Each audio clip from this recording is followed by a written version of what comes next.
Hello everyone, how are you all? I hope you all are doing well. So today I welcome you all to my YouTube platform, the Rangraju Path to Talk, the recent duck finance in India.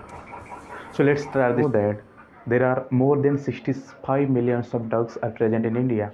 So due to its crowdness, they are facing the shortage of foods and they were sheltered at anywhere like any public places.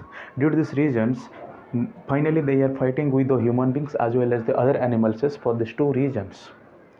And due to this, there were so many cases. That means there were more than thousands of cases were registered in the local police stations.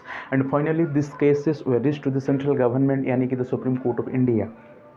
After that, the Supreme Court of India reviewed the AWBI, yani ki Animal Welfare Board of India, which is established under the Animal Cruelty Prevention Act 1960. So under this act, there is another act, which one is ABC, yani ki Animal Birth Control. But one thing is that, do you thought that whenever you see my thumbnail that India has allowed to teach the ducks ABC, yani ki A for apple, B for ball, C for cat? Of course, that means the Supreme Court decided to control the ducks under the ABC, and this ABC rule has been enacted in 2001, especially for the ducks to control its populations.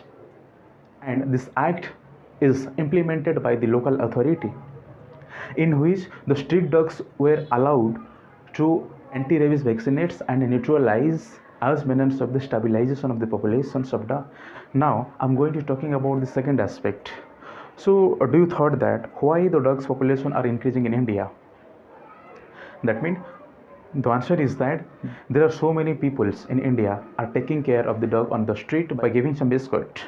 Then after, if you are going to any urban areas, then you will definitely got more than 50% of pet dogs on in a street.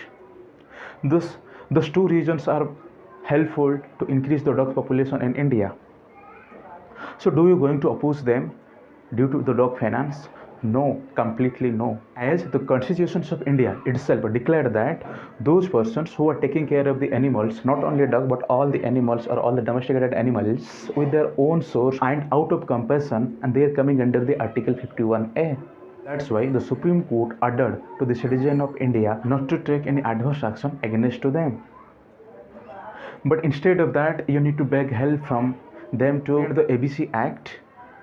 And it is clearly mentioned Article 38 under the Animal Cruelty Prevention Act 1960.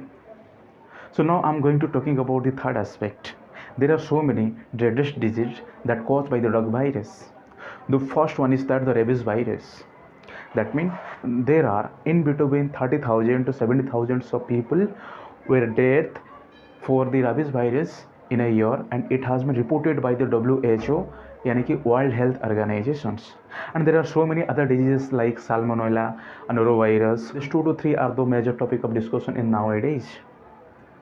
So finally, if the greatness and moral progress of a nation is to be judged by how we treat animal, then we should not make the worst enemies of our best friend, that means the dogs. However, the solving problem is required a multi-pronged approach and difficult decisions. That means strict on pet ownership law, ban on irresponsible feeder in public places, and encouraging adoption for long-term sheltering of the homeless dog. And this one will be the win-win model. So this is the small message to the caretakers and pet dog owners or animal lovers to cope the dog finance situation in India in nowadays. Otherwise, one day you will most lose your pet dogs whom you love like a child. Thank you.